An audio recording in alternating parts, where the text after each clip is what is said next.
तो वृंदावन में, गोकुल में, नंदगांव में जाकर के किसी से भी पूछ लो, सब बता देंगे कन्हैया तो बचपन का चोर है। तो मणि चुराना कोई बड़ी बात नहीं है।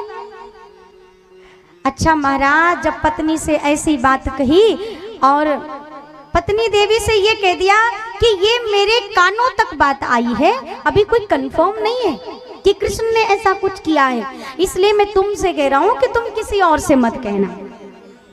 अब जैसे ये बात कही, अब महाराज पत्नी, उनके पेट में ना जब पतिदेव जी ये कह देते हैं कि ये बात खास है, किसी को बताना मत, तो उनके पेट में गुड़गुड़ होने लगता है।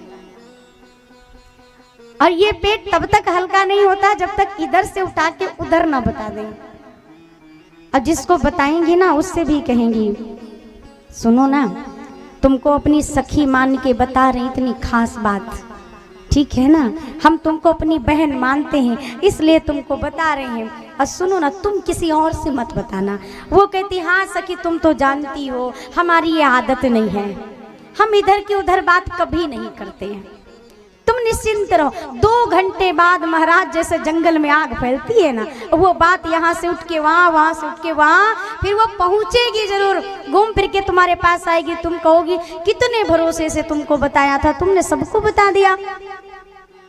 तब महाराज, इसलिए आज जैसे ये बात कही सत्राजीत ने, मानो इनकी पत्नी ने ये बात रुक्मणी जी से कही, और रुक्मणी ने आज भगवान श्री कृष्ण से पूछ रही हैं, कहती है स्वामी क्या ऐसा हो सकता है? भगवान श्री कृष्ण रुक्मणी मैया के सामने कह रहे हैं, रुक्मणी क्या तुमको लगता है ऐसा मैं करूंगा? अरे मुझे चाहिए होता तो मैं उसी दिन ले लेता, तुम्हें ऐसा लगता है क्या? रुक्मणी मैया कहती है, स्वामी मुझे लगता नहीं है, पर ये बात पूरे द्वारिका में फैल चुकी है, आप किस किस का मुंह बंद करोगे? भगवान कहते हैं, बात तो सही कह रही हो। आज भगवान जब वहां गए तो महाराज देख रहे हैं उसके पास में पद चिन्ह दिखे, उन पद चिन्हों पर भगवान गए तो एक सिंह गुफा में मरा पड़ा है, लेकिन मणि नहीं है। गुफा के बाहर देखे और बड़े बड़े पद चिन्ह थे।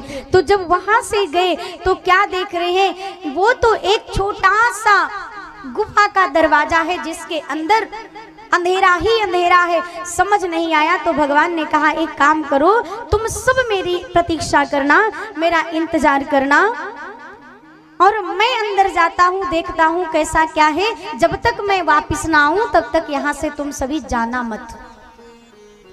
भगवान सैनिकों को बाहर खड़ा करके और अंदर प्रवेश कर गए। आज महाराज अंदर गए तो क्या देख रहे हैं, एक कन्या उस मणि के साथ खेल रही है। भगवान कह रहे हैं, ये मणि मुझे दे दो, और वो कन्या कह रही है, नहीं ये मेरे पिताजी ने मुझे दिया है, मैं तुम्हें क्यों दे दूं? तुम कौन हो, मैं तुम्हें क्या जानूं? मेरे पिताजी को आने दो, तुम उनसे बात करना। जामवंत जी, वो कोई और नहीं था, वो ऋक्ष राज जामवंत जी थे। जामवंत जी जब आए तो देखा ना आगे ना बाएं ना ऊपर ना नीचे, सीधे आक्रमण बोल दिया। मेरी गुफा में अचानक से ये अनजान व्यक्ति कौन आ गया? आज भगवान के ऊपर आक्रमण बोल दिया। युद्ध होने लगा, मल्ल युद्ध होते होते होते महाराज आज 27-28 दिन बीत गए। आज 28 दिन बीत गए। जामवंत जी सोच रहे हैं, ये है कौन?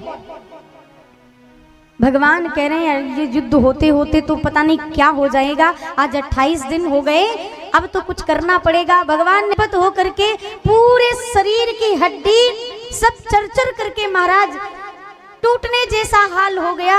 जामवंत जी परेशान हो गए, कहते ये कौन है? चाहता तो अभी दूसरे मुक्के में हमारा खेल ही खत्म करता, लेकिन मेरी हड्डियों को चुरमुरा बना दिया। आखिर ये है कौन? ये कोई मनुष्य तो नहीं हो सकता। हाथ जोड़ करके बैठ गए। आप कौन हैं? आप नर नहीं हैं, आप हैं कौन? तब भगवान ने तुरंत तत्काल अपना मर्यादा पुरुषोत्तम श्री राम का स्वरूप दिखा दिया। जैसे ही देखा, आज जामवंत जी कहते, प्रभु ये क्या किया? हमने आपके ऊपर हाथ उठाया? भगवान कहते तुमने नहीं उठाया, मैंने उठवाया। क्यों? क्योंकि त्रेता युग में जब हमारी और रावण की जब युद्ध चल रही थी, उस समय जामवंत जी से महाराज लोग जाते थे तो केवल राय मशविरा करते थे, युद्ध की कोई बात नहीं करते थे उनसे। अब क्या होना चाहिए, कैसे होना चाहिए, सारी यही बातें होती थी। पर जामवंत जी कहते थे, मन में सोचते थे कि हमसे भी कोई युद्ध की बात करे, और मन तो करता था कि रावण से दो दो हाथ कर लें हम भी। तो ये इच्छा अपनी प्रभु राम के सामने रखी, तो राम जी ने मना कर दिया।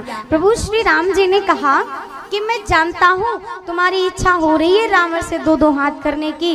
अरे आपके दो हाथ क्या, वो एक ही हाथ में ऊपर चला जाएगा तो यहीं पे रामायण खत्म हो जाएगी, लेकिन ये तो हमें खत्म करनी है, इसलिए आप चिंता ना करो। मैं जब द्वापर युग में आऊंगा तब तुम्हारी इस इच्छा को पूर्ण करूंगा। शायद आप मुझे पहचान नहीं पाए, इस द्वापर युग में मैं श्री कृष्ण अवतार में आ चुका हूँ, और मैं ही हूँ जो तुमको वचन देकर गया था, आज मैंने पूर्ण करा दिया। जामवंत जी हाथ जोड़कर बैठ गए, कहते हैं प्रभु बताइए कैसे आना हुआ? कि आना क्या हुआ, ये जो मणि तुम लेकर के चले आए हो इसके कारण मेरे सर पे कलंक लगा है, ये मणि दे दो। जामवंत जी ने कहा प्रभु दी हुई चीज वापस नहीं ली जाती, मैंने इसे अपनी बेटी को दे दिया है, अब मैं बेटी से इस चीज को कैसे ले लूं? तो क्या करें? बोले करना क्या है, मेरी बेटी को ही ले जाओ।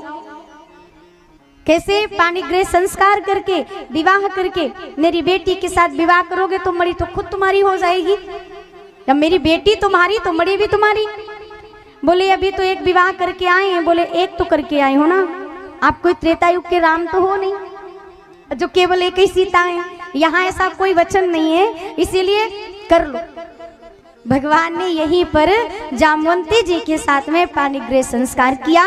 तब भगवान मणि लेकर के आज सत्यजित के पास पहुंचे, सत्यजित को मणि दिया और सारी बात बता दी। सत्यजित बड़े दुखी हो गए।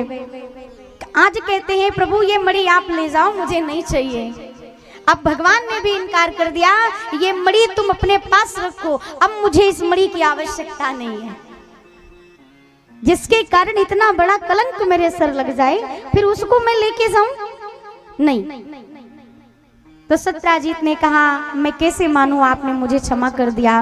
भगवान बोले तो क्या प्रमाण दूं? सत्यजित ने कहा प्रभु मेरी एक बेटी है जिसका नाम है सत्यभामा, प्रभु मैं चाहता हूं कि आप उसके साथ पाणिग्रह संस्कार कर ले।